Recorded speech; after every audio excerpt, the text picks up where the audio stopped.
Hello, everyone. Welcome to the Youth Critic Podcast. I'm your host, Kale Smith. Joining me today is Brandon Cooley. Everybody. And this week we are going to be talking about Atomic Blonde, and not the Emoji Movie. We are definitely not talking about the Emoji Movie and how it's not doing very well with critics and not doing very well with audiences at all. We're not even going to talk about how it dropped during its weekend gross. We're not going to talk about it at all. We're just specifically talking about the movie that came out in fourth place this weekend. So we're definitely not talking about it. What? Deep down, you want to talk about the Emoji Movie, right? Yeah, we're not. We're not talking about the Emoji Movie. No one. I don't think either you or I saw it. So. No, but deep down, there's some kind of sick curiosity that we all have about how bad it really is. You know, we have to admit that we're all a bit curious. I mean, there is, but it's like I'm not rushing out to see it. Like I'm not, yeah, I don't want to pay money to. Yeah, I mean, I had that curiosity with Fantastic Four and next week's movie, The Dark Tower, but I'm not rushing out to see the Emoji Movie, especially since nothing about the premise intrigued me at all. And the thing about Fantastic Four, the Fantastic Four movie that came out a couple years ago, was I was actually intrigued by the premise. I was intrigued by this kind of like body horror Cronenberg kind of take on a comic book movie. Oh wait, what does Fantastic Four have to do with? Oh, it's a movie that came out 2 years ago that also dealt with issues. I'm saying like the reason I'm kind of making comparison because it's a movie that not a lot of people were interested in, and of course when it came out, no one really liked it. Much like the Emoji Movie. Well, yeah, it's a bit different, but yeah, okay. I mean, it is like the Emoji Movie, and I'm just saying like the scenarios are very similar. Yeah. So definitely, we're not talking about the Emoji Movie at all, and how it should have been even lower than its current spot on the weekend estimates. Definitely not, Brandon. And we're definitely not. So with that said, let's talk about Atomic Blonde.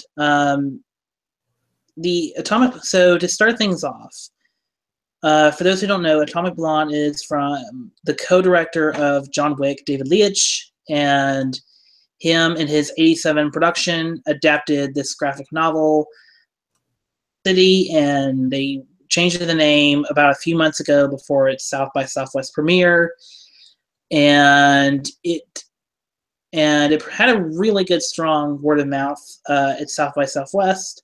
And then as we got more closer and people started to watch it, it became kind of more died down. And I think as I was watching the movie, and Brandon, I'll let you say your piece in just a second. But as I was watching the movie, it's like, yeah, this just isn't as exciting as either John Wick movie. But before I get completely deep into my thoughts and into spoilers, Brandon, what are your like non-spoilery thoughts on the movie? Yeah, I liked it. I do have some problems with it. It reminded me a lot of the movie Tinker Tailor Soldier Spy, which came out in 2011, which is also a Cold War era spy movie. It's a spy drama. It's not really an action movie. Has Gary Oldman in it. It has a lot of the same, like, I'm not sure what you call it, a lot of the same set pieces, some of the same tone in certain scenes. Like, for example, the room that this movie takes place in most of the time, with her being interviewed in the soundproof MI6 room, that appears in Tinker Tailor Soldier Spy. And it's funny, I had the same problems with both movies. The problem with the Soviet era, like Cold War spy dramas, is that there's a lot of not lingo, but like dialogue that turns into fluff after a while. A lot of how do I put this the right way? Like, it does a bad job of building up the drama and suspense, I think. That's why I felt, at least for this movie. Did you feel? And so does it like for you? Does it like all of that spy lingo and whatnot? Does it just become cliched or just? Cliche is a good way to put it. Yeah, it's not. I mean, they're both good movies, but they suffer from the same problem of just not really building up the like giving you any reason to really care about what's happening. That's the best way to put it. Like they both look nice, they have good performances. In this case, this movie has good action, but yeah, with these Cold War kind of dramas like this, it's just a lot of yeah. I mean, what were your thoughts on the movie? I mean, my thoughts on the movie are that the action is very well done and the actors are really good in this movie. Like everyone is giving a really good performance, even though you're right, the dialogue is very cliched and we've kind of heard these kind of speech or monologues and kind of like spy lingo, all this done before. We've heard it before, and so the screenwriting isn't really that unique. And even the story, like in between the action set pieces, it's not really as interesting, or it's not as interesting as something like John Wick Chapter 2, where there's like a whole there's like this whole subplot about the rivalry between Common's character and John Wick. Like there's not those kind of little things, and I'm saying there had to be like rivalries within a movie. I'm just saying like there's not anything in the movie to really kind of drive it forward other than like story and just like weird characters like Bill Skarsgård's character. So I would argue I'm a huge fan of the two John Wick movies. I would argue they don't really have a story though. It's pretty simple. I mean, in Atomic Blonde, it's more of a. Well, you just said it. It's a simple story. These, It is, yeah. the John Wick movies work because they're not that overly complex. They're really the plot is just a plot device to get somebody to kill a bunch of people. Yeah, That's I think John Wick movies that make those stand apart is the setting and the way they build the world by not showing you much and only like. Or just subtly showing it to you. Yeah, subtle and very all through like the visuals. With Atomic Blonde, it takes place in 1989, so it's based on a real setting. It's Berlin, but it doesn't have the same kind of like attention to detail that John Wick does. Or I guess it is visually it's well done. I would say that. But what it's lacking though is just a reason to really care about these characters. Well, there's nothing to these characters because there's barely enough like development for each of them. And when we do get some development, like when we find out that Charlize Theron's, I guess, ex-lover or lover, so to speak, when he dies and she has to go in to basically, finish the, mission that he was on, there is like a personal stake, and you have that going into the movie, but it doesn't quite work because They don't explore it at all. we don't have. It doesn't really work because we don't have relationship. We don't have that, build that. We don't have any like context to their relationship. I mean, the first time we see like anything of them together, she burns a picture of it. Yeah. And you're just like, okay, and of course we're not really and of course the movie we're not really quite sure like what's going on, because the movie kind of just starts like, and then this happens, and then 3 weeks later we're here, and then we go back another 3 weeks, and Yeah. and so it's kind of a poor way to start the movie. I think the better way to have started the movie is if they just went chronological order and kind of skipped that whole interview subplot. That part didn't bother me. The problem I had is that it was really slow the first half of the movie. Not slow, but there's a lot of fluff. It picked up in the second half, which I started caring about what was happening a bit more. And the other problem too I had is that it is convoluted, and that's fine. Like I expect that from a spy movie. But at a certain point, though, if you're expecting a twist to happen, it's not really a twist anymore. Like I kind of guessed the ending halfway through, which we'll get to spoilers in a second. But I didn't really predict the whole ending of the movie, but at a certain point, though, you just expect something to be, for. I mean, they tell her not to trust anybody in Berlin, and it's like, and when you have that kind of movie, you're not surprised by anything by that point. It's just they kind of all unloaded on you, and it's not really that effective at It's not Yeah, effective. that's the thing is we know to not trust a lot of the side characters. Like we know not to trust James McAvoy's character and to also be weary of Sophia Patela's character and Bill Skarsgård's group of people. We're told to be wary, and the character is like she's not a dumb person and like just tells everyone everything, but she doesn't have. But I mean, really, it's just like it's so cliched. This whole way, like how the film is done, it's so cliched, and the moving parts are not that interesting. To where when the ending does happen, and we'll get to it in just a minute, you're just like, okay, whatever. Yeah. I mean, it really does nothing to you, and that's kind of why I'm sort of, and that's why I'm kind of just like, I don't think David Lee. I don't know if David, and maybe this is because David Leitch. This is like his first like solo outing as a director. David Leitch is, other than John Wick, he's more of a stunt coordinator / stuntman in the film industry. So that's why the action works really well. But when it comes to like the storytelling and all the moving parts, the moving mechanisms that kind of keep the story going, I don't think he quite understands like how to keep it all juggling. Whereas John Wick, Chad Stahelski, and David Leitch, and even Chad Stahelski again in John Wick Chapter 2, they knew how to just keep everything simple and straight to the point.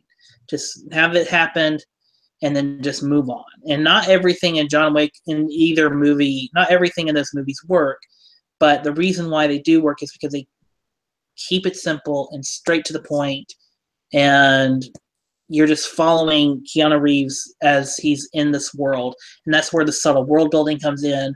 And then the world of Atomic Blonde, or I guess the world of Lorraine Bottom, I think that's her name.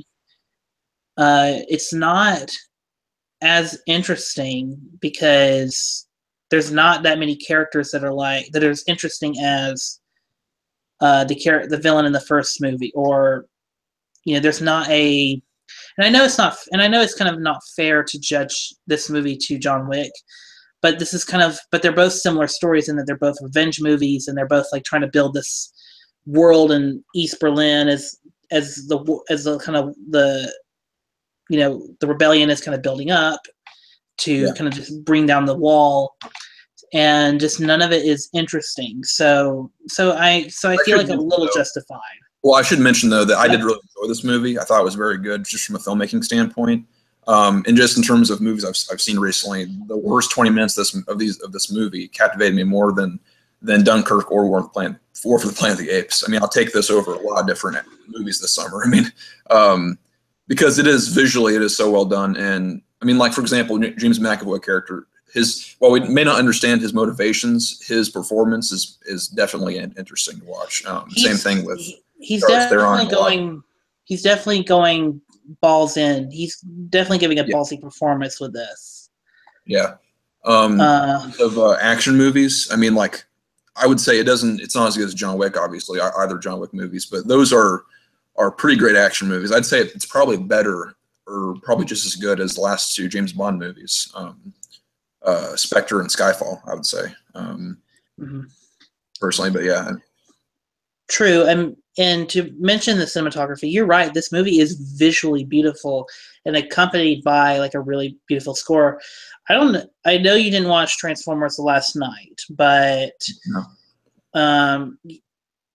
But the best thing about Transformers the Last Night is Jonathan Stella's cinematography. It's very bright and colorful, and he got to use the trailers looked awful though for that movie. the visuals in the trailer. I mean, that was like, well, when you watch the movie, there's just these beautiful, like very crisp. How Michael Bay likes to like have everything look like it's the sun's going down and whatnot. Yeah, it's visually the best Michael Bay Transformers movie we've gotten yet. Yeah. And I I have to kind of thank Jonathan Sella because I mean, because of this and John Wick and this movie, I just feel comfortable saying that Jonathan Sella is a cinematographer to keep an eye out.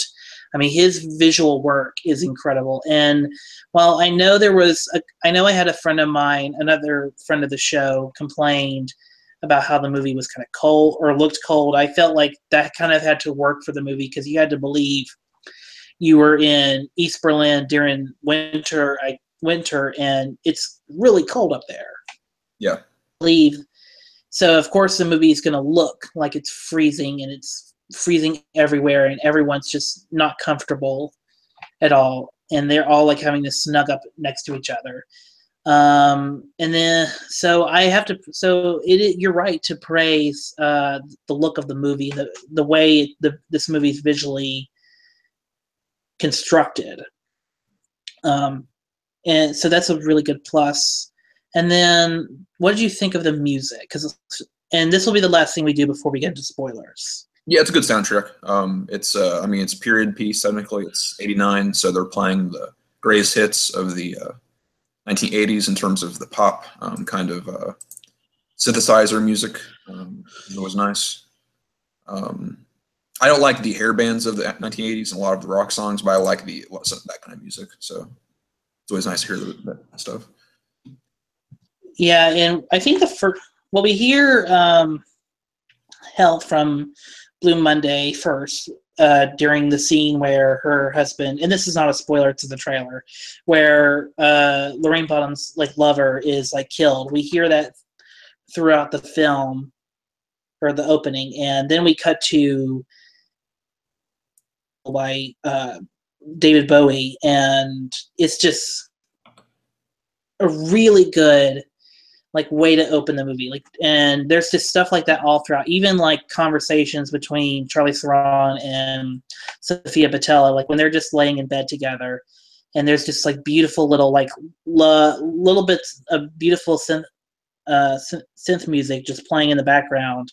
It's very John Carpenter-esque, and a little bit of Tangerine, and it's just really good score here by Tyler Bates, and lots of great stuff. Even the action. Well, actually, I don't remember much music playing during the action scenes. Well, I think there was one. Go what? ahead. Yeah. I think there was one during. What? No, go ahead. Okay. I think there was one song that was played during when the cops are at her lover's house, and she has to attack them all just to get out. And I think there was one song, but I don't remember what it's called. But during the most important action scene in the movie, the stairway chase scene, or stairwell scene, really well done. There's no music. I don't think there's any music at all. And just the way, and just getting into that, it's really incredible that there was no music. I really enjoyed that scene. Later, we'll talk about that because that's the highlight of the movie. But I was going to mention, though, it's weird because in the trailer, we saw a lot before this in different movies, they had a cover of the song "Personal Jesus" by Depeche Mode, which is off of their Violator album, which is one of my all-time favorite albums. And that wasn't actually in the movie, if I remember right. It's it's in the trailer, but they don't play it in the movie. I was kind of disappointed by that. But yeah, it's not in it's not in the movie, but it is in the trailer that we saw for the last 3 months. Yeah, it's just kind of weird. But speaking of the trailer, I want to get to something else too about that and spoilers. But yeah, it's a great soundtrack though. It doesn't just. The songs are played in the right moments. It's not just playing for the sake of having recognizable songs from the '80s. But. So with that said, let's go into spoilers. Yeah. Well, since we just discussed the trailer, they've really got to stop showing the final action scenes in movies in the trailer because for this movie, I knew it was going to have great action scenes, and they showed them all in the trailer pretty much, and so I was kind of checking it off in my head, the checklist of which scenes were showing up. And when we got to the very end, I realized they hadn't shown the scene with her in the red dress shooting the three guys, and it's like, okay, so I kind of know this is going to be like a twist, kind of like you know the scene I'm talking about, right? And oh yeah. It literally is the first like thing in the trailer. Yeah, they've got to stop doing that because it's kind of I don't even watch trailers that much. I just see them when I go to the theater, and it's kind of ruining certain movies. Yeah, and it is really frustrating because I forgot it was going to happen in the movie. Like I was like forgetting that scene, and then when it actually happened, I was like, oh great! They showed I know how this is going to play. I know this is where this is going. It's like even like as it's mentioned in the movie, the real, I guess, quote unquote twist, as I do air quotes. I still was like, yeah, I know where this scene's going. I know who's gonna die, and I know that later in the scene, you know, she's gonna get on an airplane. Yeah, and that's gonna be the end of the movie. Like, and it is. It's really frustrating because you're like, because most of the time, you know, and yes, I did recall, like, I did forget like that scene, but most of the time you're just waiting in the movie just because you just know it and you've seen it multiple times. You're just waiting for that image to pop back up or that shot to pop back up and just check it off in your head. Like that's the. So, and going to the trailer, it spoils it shows like pretty much the whole highlight of the movie. Yeah, I mean, there's not one. It technically doesn't give away anything, but by showing every action scene, every important scene in the movie, you kind of have that. You're checking it off in your head. But anyway, with the actual twist, I was getting immediately. I got a kind of a Kaiser Soze, Usual Suspects kind of vibe with her being interviewed, and halfway through, I kind of predicted that she'd be Satchel, which is sort of how it ends. It has two twists that that. The second one kind of works. I like the way it ends, but I mean, what did you think of the two twists it had near the end? The first one works. It's just you just are waiting for it to happen because I put it together that James McAvoy is like betraying her the whole time, which isn't really that much expected. Yeah, and it's not that. I mean, the scene, as I mentioned before, with the cops, like it pretty much indicates that. Yeah, he pretty much is just screwing her over and is going to do everything he can to like make it like his mission and keep her out of the way as much as possible. So I pretty much knew from after that scene that he was pretty much the bad guy and just waiting for the moment when, you know, the tables turn. Yeah.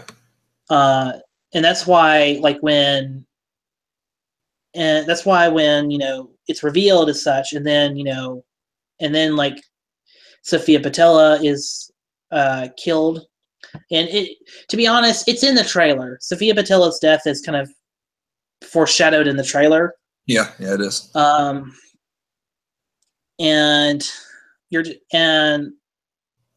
so, I mean, after that, I just knew like what was going to happen, and then I was actually kind of taken back by the second twist, like because I was like, I didn't think the movie was that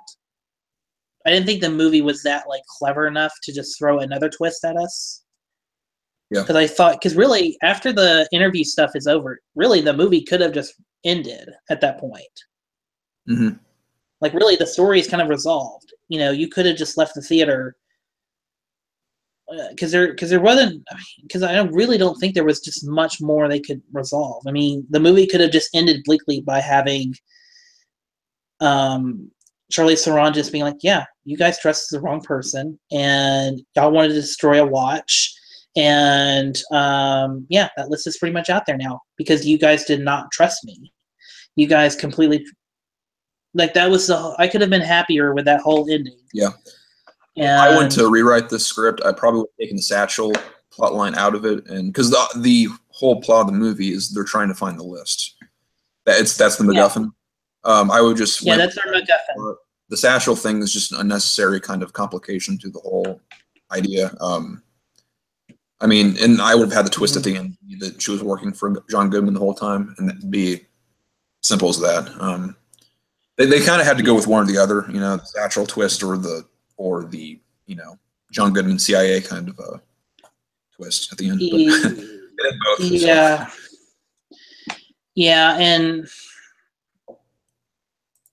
I was just the satchel thing. Like I didn't see it coming, but even when that reveal happened, I was like, okay, whatever. I mean, this movie the whole thing about this movie is it thinks it's like super clever and like mind-blowingly smart. When really it's just like when really it's just like it's every other spy movie ever. So, well, what this is with this movie is it's like each piece is really great, but they put it in the wrong order. Like in terms of like if it was a puzzle, they put it in the wrong order, and it doesn't make any sense if you stand back and look at it. You know, it's like if they were just to rearrange this with the characters and the plot, and just it would make more sense and it would be more engaging. But it's just the way it's written is just not set up the right way. Yeah, and it's kind of unfortunate because this was kind of supposed to be the film that kind of showcased David Leitch's directing talents, and now it's like I still think he's a good director. I think that visually this is very captivating. The problem though is the script. Did he write this too? No, he Kurt Johnston, who did a rewrite on 300 and Act of Valor. He's just kind of a screenwriter. He's kind of like Zack Snyder's screenwriter that he goes to. Okay. Go-to screenwriter. So, well, if anything, that's the problem with it. I would even say that David Leitch did a good job with it because he took a mediocre script and made it interesting to watch. At least he did the best. Yeah, he did. Yeah, he did. I think he did the best job. I mean, he did the best he could, but still, but still, even like the moving. I just hope that going forward with Deadpool 2, I hope that what I hear is there's supposed to be a lot of moving parts too. Like it's not going to be as simple as the first movie. Actually, Deadpool 2 it had a complicated Deadpool movie. I don't understand that. That's like not. It's kind of odd. Right. Well, there's a lot of moving parts to Deadpool 2 as well because there's new characters and whatnot, and like a huge like plot a huge like plot thing. Not even a plot twist, just a plot device that's gonna kind of shake things up. And for this going, I hope the writers for Deadpool 2 they kind of step up their game and produce another really good script because I feel like David Leitch needs a really good script to work with in going forward. So I hope they have that order.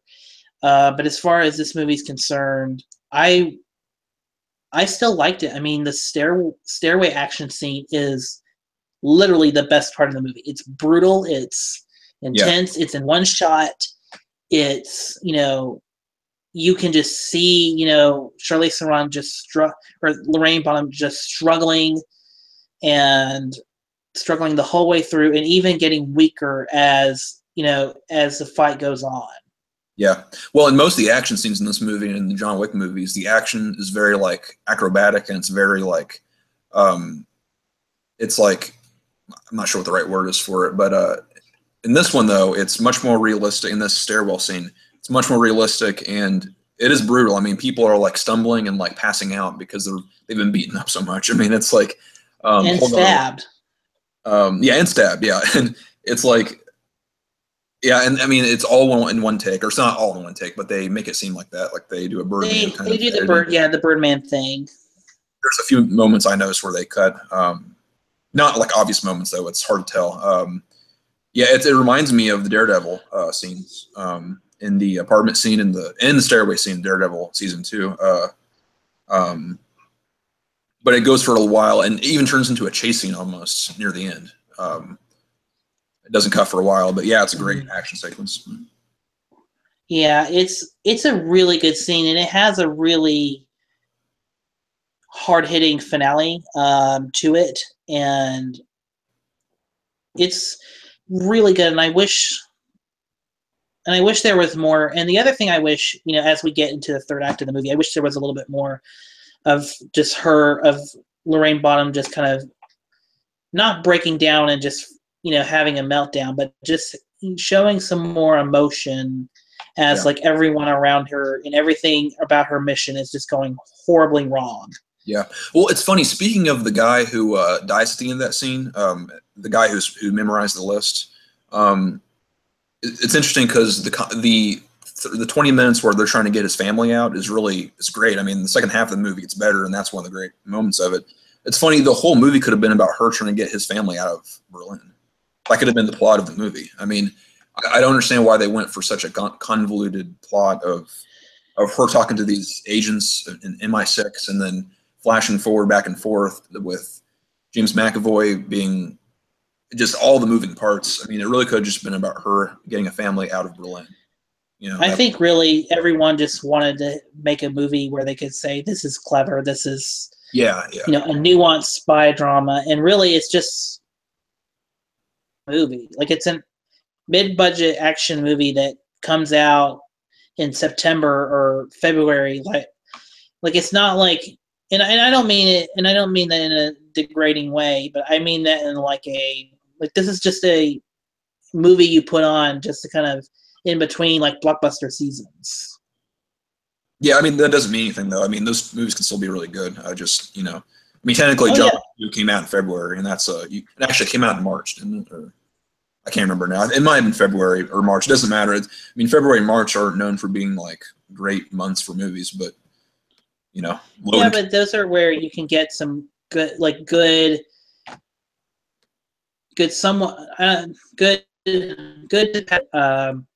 blockbusters that'll kind of hold you over till we get to March, and then of course May, and then you're off to the races throughout the summer, and then you got August, September, and October to hold you till the Oscar season / holiday season as well. Yeah, I don't really care about months. So besides the fact that January is the month, the dumping ground for bad movies, I mean, to me, months don't really matter with movies. They come out when they come out. Yeah, I mean, essentially, January will eventually not be a dumping ground anymore because we're just getting like so populated. We're just producing so many blockbusters that it's kind of becoming impossible to kind of make the money back for each project. So, especially as we saw this month with like Spider-Man: Homecoming and War for the Planet of the Apes and Dunkirk, all just kind of like cannibalizing each other to the point where they're all kind of on some form of way underperforming. I think Dunkirk is, out of all three, is like the most successful in what it was attempting to make anyway. So did Spider-Man movie out of those three, or make the most money out of those three? It's not have outgrossed those two movies, but in terms of like the budget and what they had spent on it, it'll be like the most profitable of the other three movies. Okay, good. Because I'm hoping because it's the best deal out of the July movies. Because as you know, how much I'm annoyed by the other two, but Oh yeah, sure. Sure. I mean, Spider-Man: Homecoming definitely is like gonna, out of this month, be the highest grossing movie of this month. Yeah. But in terms of like how much Warner Brothers spent on Dunkirk and spent on marketing, it'll do just slightly better than Homecoming. Okay. In terms of like how much profit they made. Gotcha. Or if any profit.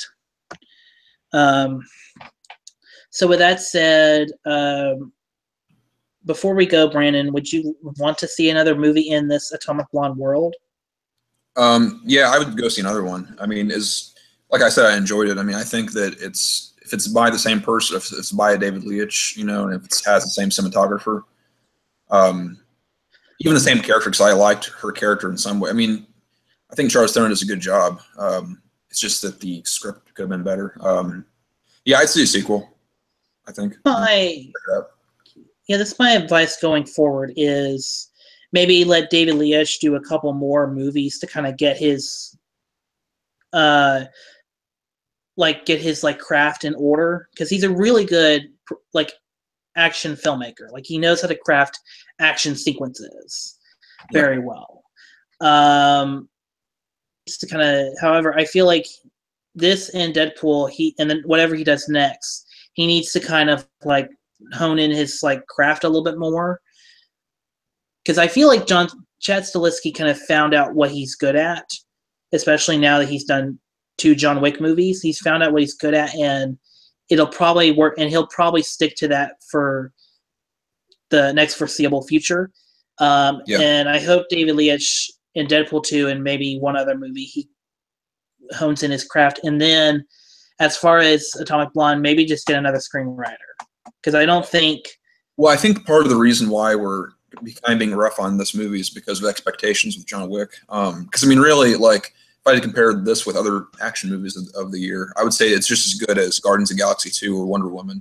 It's just that we had different expectations for those movies. Like, we had low expectations with Wonder Woman because of the DC movies, then high expectations for these two, Guardians and Atomic Blonde, because of John Wick. Atomic Blonde? Yeah. Well, I'm saying high expectations because of the first Guardians movie and because John Wick was so good. So I think that we're kind of being harsh on Atomic Blonde because of that. But I mean, it's a good summer action movie, I think so. All right. So do we have any more like final thoughts on Atomic Blonde? And actually, Brandon, what would you give this out of a 5? Like, what would you rate this out of 5? I would rate it 4 out of 5. A 5 out of 5? No, 4 out of 5. Oh, okay. Yeah. One more point. Well, actually, what would you rate it? Just out of curiosity. I would rate it 3.5 out of 5. Just a little lower than you did. Yeah. And the only thing I would say as a final thought is just keep working on, get a better screenwriter. Like, maybe even get like someone like Christopher McQuarrie, or I don't know who wrote the script for Tinker Tailor Soldier Spy, but maybe get them to kind of write a better spy story, and then David Leitch can kind of work in the action sequences. Well, Tinker Tailor as well too. I mean, I wouldn't get them to write it. It's a good movie, but it's a flawed script. It's very convoluted, but yeah. One quick thing though, have you seen the movie Stalker? The movie they're playing at the theater during one of the fight scenes. What movie? It's the Russian movie Stalker. They're playing at the theater. I've been wanting to watch that movie for years now. It looks really interesting. It's a Russian movie from 1979. Let me look it up real quick. But visually it looks really interesting. But I love the way they had the action scene taking place behind the projector, like canvas, or what do you call it? Stalker. 1979. Yeah. Oh, is this some movie that had a scene similar to? Did they have like a theater scene as well? No, this is in the movie, the Stalker. Oh, okay. The when they're fighting in the theater. Oh, right, yeah. By the guy's mouth, they're behind the projector's like canvas kind of screen thing. That's the movie they're playing, Stalker. Yeah, it's a really famous movie from cinema. It's one of those on my list I've been to watch, but yeah. I was just asking if you'd seen it or not.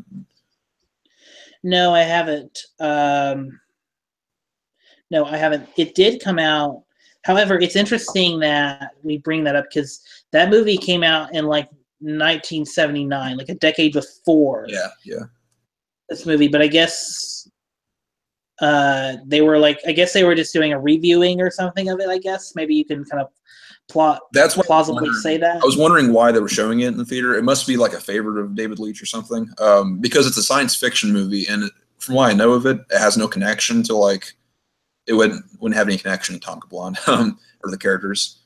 And it came out a decade before. I guess maybe the reason why is because there were fewer movies allowed in Berlin at the time. Only certain movies. So maybe that's the reason why. But just as that was interesting. Yeah. Yeah, that is very interesting. That is. So on that final note, you still don't have any social media connections, right? No, not really. Okay. All right. I'm gonna do some plugins. And you can, so on Twitter, folks, that is it for, well, actually, let me say this. That's it for our show, folks. On Twitter, you can find me at Movie Kale, and you can also find me at the Youth Critic, and where you can get updates on this show and and also like when, and also keep up with when this show actually does air, KHD Network, and then also check out KHD Network's Twitter page at KHD Network. This is where I post. This is where we distribute all of our podcasts. And also check us out on KHD Network on iTunes, and and subscribe and leave us a comment telling us how we're doing. That is it for our show this week. Brandon, thank you so much for coming on. Yep, no problem. And next week we are doing the Dark Tower and Detroit. Maybe we'll get different guest hosts for each segment. I'm still trying to figure out the machinations, but I feel like, and I was going to pass on the Dark Tower because the movie, I don't know that many people that are seeing the Dark Tower. I know a couple people that are seeing Detroit. However, I feel like with the word from Variety coming out today about the production history on the movie and the whole post-production trouble, I felt like we kind of needed to discuss it. So we will talk about the Dark Tower in the Detroit episode. And as far as retrospectives go, we already posted the Night Shift episode from when and we had the In the Can podcast hosts come on and talk about that movie. And next week we are going to be doing The World According to Garp. And that's it. That's all Youth Critic stuff. Everyone, thank you for listening. Brandon, thank you for coming on. And that is it for our show this week. Thanks everyone for listening. Okay.